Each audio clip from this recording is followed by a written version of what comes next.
اللہ پر بھروسہ۔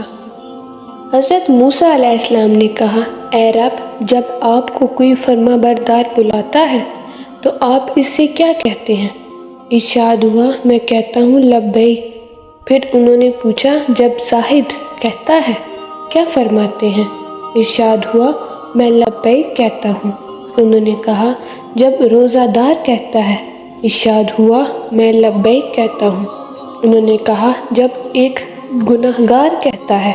ارشاد ہوا، میں کہتا ہوں لبیک لبیک لبیک۔ اے موسیٰ، ان میں سے ہر ایک اپنے اپنے عمل پر بھروسہ کرتا ہے، اور گنہگار میری رحمت پر بھروسہ کرتا ہے، اور میں اس بندے کو خالی اور ناکام نہیں رکھتا جو مجھ پر بھروسہ کرتا ہے، کیونکہ میں نے کہا ہے جو اللہ پر بھروسہ رکھتا ہے وہ بھروسے لائق ہے۔ بے شک اللہ اور اس کے فرشتے ان لوگوں پر درود بھیجتے ہیں اور اللہ کا شکر ادا کرتے ہیں۔